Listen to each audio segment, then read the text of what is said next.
For the next item, we have been looking through a series of presentations at high school redesign efforts, and this presentation is a follow-up to that high school redesign series, and of course comes from specific recommendations and asks the board had for administration at a prior meeting.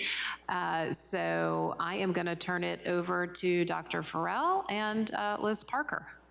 Thank you so much. Good afternoon, Chair Shea, school board members, and Dr. Cashwell. I'm Liz Parker, Director of Student Support and Wellness and School Counseling, and with me again is Dr. Farrell, Director of High School Education. On June 24th, 2021, the school division was asked by the school board to examine class rank. Today, Dr. Farrell and I would like to provide you with a brief update on our initial examination of high school class rank and a recommendation related to class rank for the upcoming school year 2022-23 as we continue to investigate this important topic. In direct alignment with Destination 2025, academic and career planning continues to be an implementation driver for achieving academic excellence. Our presentation today addresses the careful and thoughtful academic and career planning necessary for students to successfully pursue multiple post-secondary pathways. First, we thought it would be helpful to provide a brief overview of the term class rank. Class rank is a mathematical computation of how a student's cumulative grade point average, or GPA, compares to other students in their graduating class at their school. All students, with the exception of those placed in alternative academic environments who are pursuing a standard or an advanced studies diploma, are included in determining class rank. Students are ranked numerically in ascending order according to their GPA, so the rank of number 1 represents the student with the highest GPA. GPA is rounded to 4 decimal points in HCPS. Class rank is determined uniformly across all schools and is computed at 2 points throughout a student's academic career in HCPS, at the end of a student's junior year, and again at the midpoint of the student's senior year. Currently, class rank appears on the HCPS high school transcript as seen here.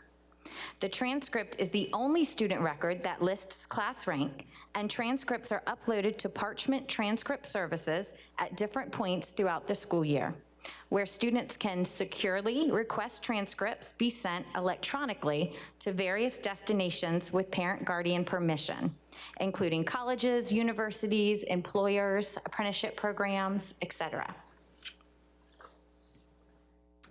Speaking of colleges and universities, according to an analysis from the National Association for Colleges Admissions Counseling, or NACAC, fewer than half of U.S. high schools still report class rank. Furthermore, approximately 60% of admissions officers reported that class rank is of limited or no importance in admissions decisions for first-time freshmen.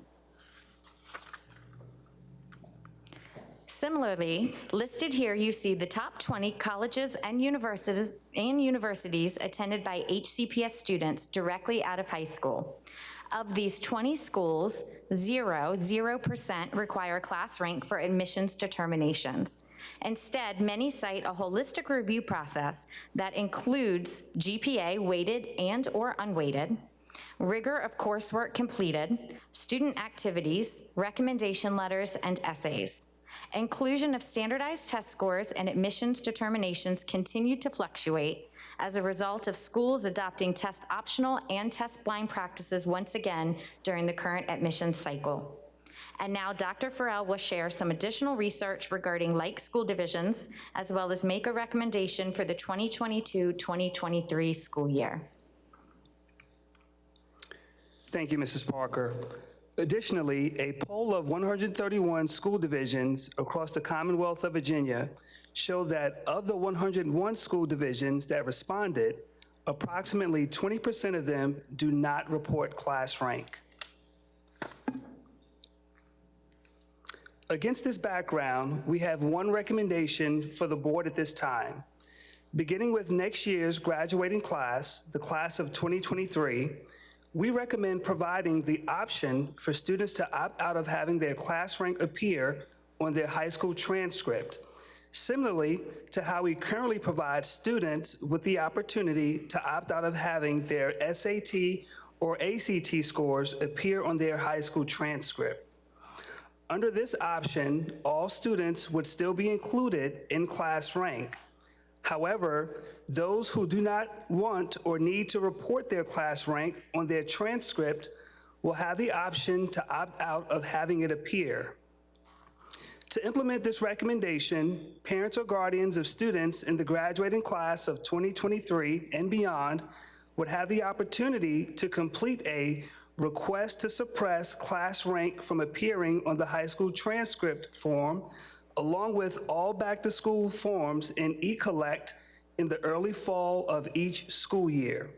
Again, this is a similar process and timelines that is used for parents and guardians seeking to opt out of having their child's SAT or ACT scores appear on the high school transcript.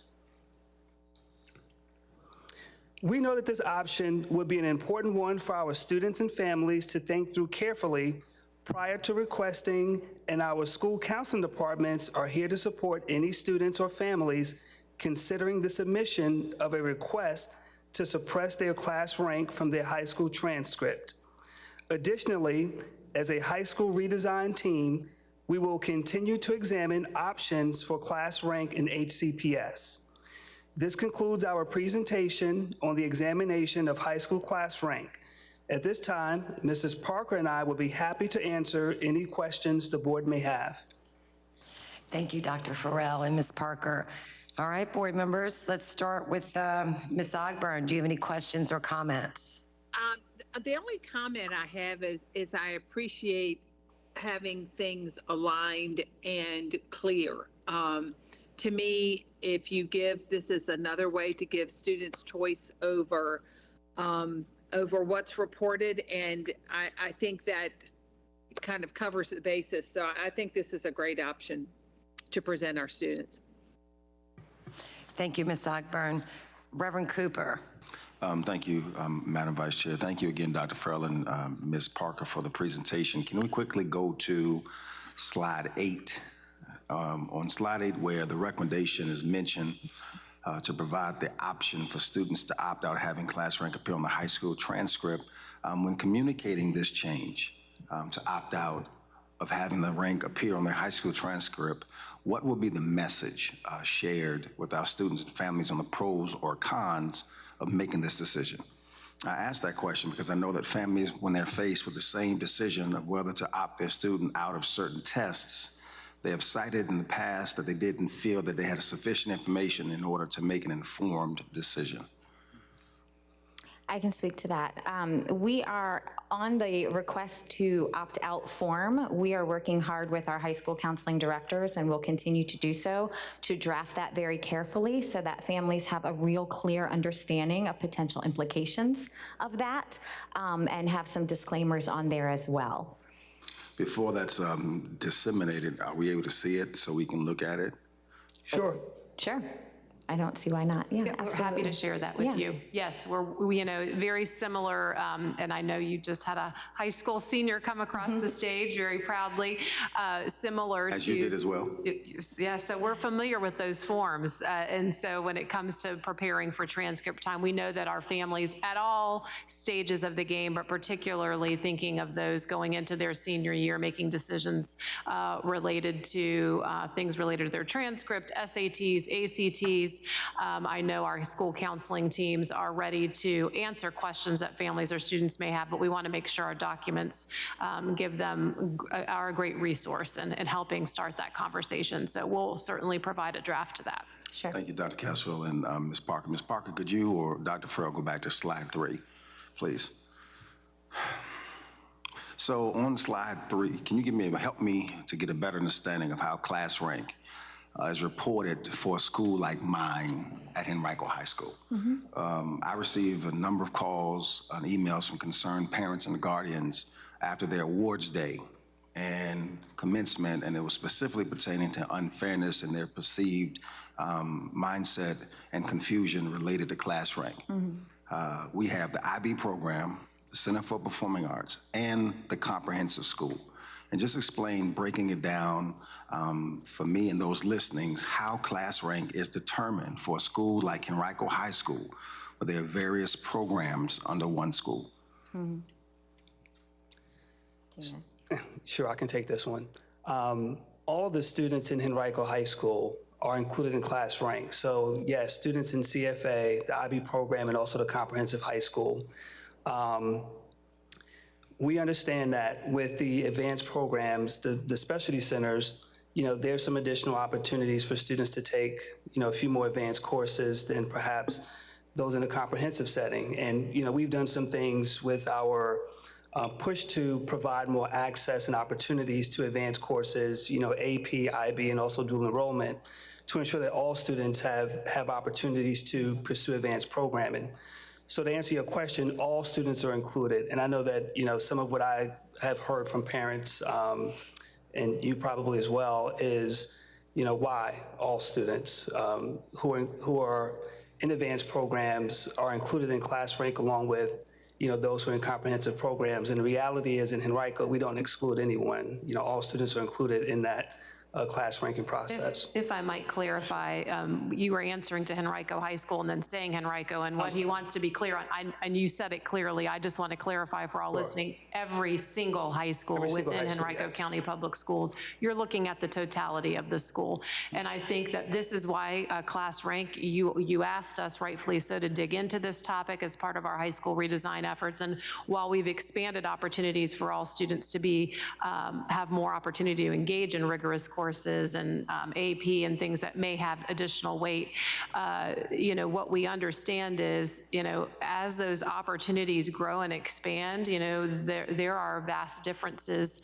And so you might have a student who has a what would be perceived as a high GPA, a 3.9, but, when you have students with 4.6 and 4.7 GPAs, where you rank in that whole class may not be what would be seen if you're just looking at that as a reflection of your ability or your standing. And I think this provides an opportunity for students to make that choice as to whether or not they would want that rank to appear, if it was not necessarily a reflection they wanted to put forward of their effort and their work, and that holistic approach that colleges and universities and others are using when they're looking at potential candidates. They have some control in what goes forth and what's shown, whether it be a standardized test or, in this case, the ranking. Your GPA is still there. Your GPA is still an earned indicator of your success in class. But what this does is eliminates that ranking because of what you mentioned, some of the differences between the way programs and centers work at schools. This sort of takes some of that away. I think it's a persistent challenge. When you talk about the pros of having three distinctively different programs at one school, but then the residual results that get disseminated to persons who may be in the comprehensive portion of the school, and then they have the CFA and the IB program. And I'm sure, you're shaking your head, Ms. Parker, you and your staff probably encounter this, and I'm sure that you all try to effectively and efficiently communicate to students and to households the nuance of this diverse kind of homogenization of three programs into one. And I just, around this time, that's when I really get a lot of calls, because they go to these events at the school and they're excited about their child's performance, but then they get compared to others who are in these programs, and they may not have taken advantage of advanced courses. They may not have done anything other than just been a great student in this context. And then, they're juxtaposed, if you will, against those in those other programs. So I just wonder how we can just make sure that's messaged and massaged in such a way, in that question. So I guess it's ongoing. Yeah, I mean, I think, the efforts are still ongoing, but I think this is one step to allow, again, your earned GPA to stand alone, and certainly that matters, rigor matters, the grades you've earned matter, but we want to make sure that there isn't any opportunity for that to be, your effort to be misconstrued in relation to something that an admissions officer may not understand in relation to the unique programming at each high school, which is in many cases why we see that universities have moved away from that entirely. So they certainly understand that is a variable at play here. Thank you so much, Madam Superintendent. Is that it, Reverend Cooper? All right, well, thank you. Next up, Mrs. Shea, any questions or comments? I bet you have some. Thank you, Ms. Kinsella. Some might be surprised to find out that this is the top, outside of COVID and redistricting, this is the sole topic I have gotten the most feedback, the most unsolicited, and then after we brought it up a year ago, it became solicited, but the most unsolicited feedback from, and it's not just from families, it's also from students, and it's also from our educators in the building. And so, I think some challenges that to class rank the way we currently have it it often in some of our schools promotes students taking 5, 6, 7 AP classes in order to stack that GPA, as it's referred to some places. That changes the culture of a school. That changes academically what classes look like, because when you have students taking 6 and 7 AP classes, it's hard to do all of, no matter how incredible of a student you are, it's hard to truly do all of those AP classes, with the utmost fidelity. It has compounded mental health issues and stresses for our students. It's decreased the amount of electives some of our students are taking. I saw direct feedback on that from Project Maverick this past spring from some of our fine arts students at Freedman High School, talking about how GPA and kind of how the honors classes are weighted in terms of chorus and band and theater and that sort of thing are decreasing the enrollment in their programs, because students would rather take a study hall because it doesn't quote unquote count against them. And then also this challenge that Reverend Cooper brings up about whether perceived or actual, because I think we have people on both sides that feel like they're in the disadvantage between our specialty centers and the rest of the comprehensive high school in terms of being ranked together. There are a lot of challenges here. And so I really appreciate the team's work diving into this as we do a high school redesign, as we kind of relaunch a lot of our things and reposition ourselves after COVID.